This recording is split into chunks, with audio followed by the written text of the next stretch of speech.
Hi everyone, this is Sequita Collins. So Mike and I did another video, marriage video. We don't know, we're just kind of just doing it. We're enjoying it. So today we're going to talk about loving your wives as Christ loved the church. So we hope you enjoy it. And we're just going to go ahead and jump right into it. Bye. This is Michael and Sequita. We're back with you again for another video. You know, many of you really like the other video. We talked about the 5+1 bonus things that you need to know before you get married. So we're back with another video. Mike had an idea. His mind was just going, and he had a couple ideas and things that he wanted to talk about today. We wanted to talk about it. Somewhere in this video, we're definitely going to talk about submission. And I know, ladies, I know when we hear that word submission, our brains go to thinking about a lot of things, but it's not what you think. So, what you want to start with, Mike? I was going to start with Ephesians 5. Was it starting at verse 25? That's where I was reading a lot some years ago, where I had to come to some how do you say it? Come to some understanding of myself and what the husband's job was, his role was in the marriage. Because it says, husbands, love your wives, even as Christ loved the church, that he gave himself. And I would read that, and I'm like, okay, he gave himself, he died. I'm like, well, do I have to give myself for my wife? I can kill somebody if they try to harm her. But, so I don't really have to die. I don't have to give up myself when I die. And then I kept reading, and I would meditate on it. Like it says in Joshua 1:8, read the word and meditate on it day and night. And I was meditating on it. I'm like, Lord, I can protect her. I can make sure she doesn't get harmed, and nobody try to kill her. I'll jump in the way and push both of us out of the way. You don't need both of us. One of us dying. We both can be saved.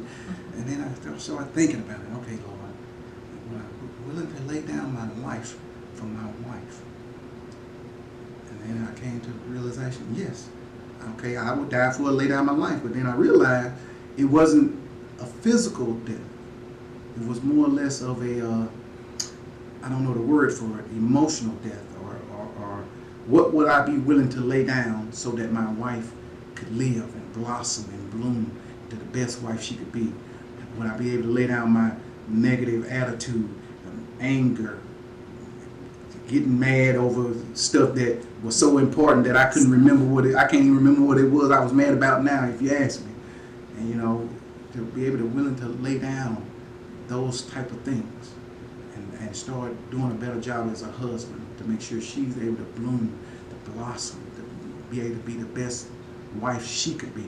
Because in Proverbs, I believe Proverbs 18, it says, he who finds a wife finds a good thing. And I know Bishop Jake had mentioned this one, that she's already a wife before you marry her. So marrying her doesn't make her a wife. She's already a wife. And then people just stop at that. It says, he who finds a wife finds a good thing and obtaineth favor of the Lord.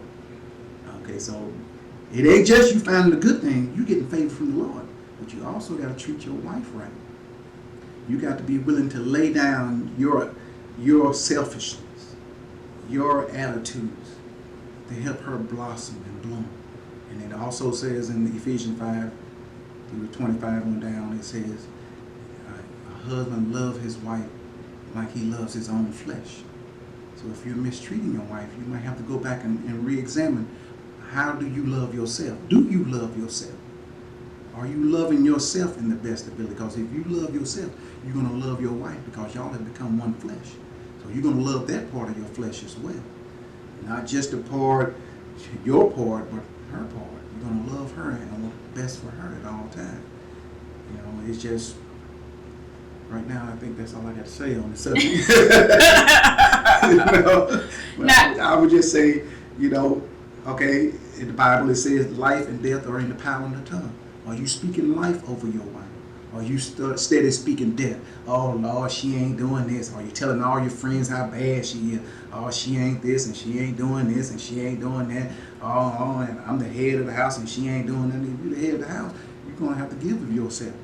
Jesus was the head of the church, but he was willing to give himself so that his church could grow and blossom and develop into all the things that he had in mind for the church. So speak life over your life. Don't just speak death, talking about everything she ain't doing right, and this is wrong and that's wrong. Speak life over your wife. Help her to develop and grow. And I remember watching this thing on TV a couple of weeks ago. This guy, it was an old Western. And the guy, they didn't know he could, whittle, or whatever you call it, where he would take the wood and whittle it down and shape it into something, a beautiful work of art. And so they asked the guys, man, how were you able to do that? He said, well, it was already in there. I just cut away all the other stuff to get to it, to make it come out. So that's the thing you have to do with your wife. The wife is already in there. You're going to have to be willing to sacrifice and to give of yourself so that that wife can blossom and bloom and that's already in there and develop. So that's what I have to say on that. Now, did you say Proverbs 18 about Proverbs 18:22? Yes, okay. It says, "He who finds a wife finds a good thing." So that's your good thing. And a treasure and favor with the Lord. And you obtain the favor of the Lord. I don't know about nobody else, but I need all the favor I can get. I got to keep my favor intact and make sure that my favor is blossoming and blooming and growing and developing. What's your nickname for me? Flower. Now, I use flower because when you think of a flower, you think of something beautiful, something that is blossoming and growing and it gives you beauty. You love to watch and look at it in beauty. And so in order to get that though, somebody had to take the time to learn that flower, know what that flower needed, how much sunlight that flower needed, how much water that needed, how much of all the other nutrients that flower needed to be able to grow and develop into the best thing it can be. So that helps me to remind myself, okay, when I'm slipping and tripping and getting mad about something, okay, are you helping your flower to develop and grow? Is that helping your flower? And even the spirit sometimes will get involved. One day I got mad about something. I had to go to work at night. I was working a part-time job, so I'm on my way to work. And this song come on by Calvin Richards, Treat Her Right. I'm like, oh Lord, you ain't supposed to be listening to this. It's the secular music. You're supposed to be talking through gospel music. You got to treat her right. You got to make us feel special. I'm all at work that night. Man, did I make us feel special by having that attitude when I left the house? So somehow or another we managed to get off work earlier that night, so I was able to. I stopped by the grocery store and got some grocery store flowers, and I had to come back home and to humble myself and apologize to my wife for not making us feel special. So that's another adventure. Well, thanks. I think we got to do for submission. We'll probably do another video. We'll have like a part 2. Yeah. And we'll do it because Mike has said a lot today. He has been giving some gems and everything. I just want to thank you. And you got to listen to the Spirit, because the Spirit is talking to you.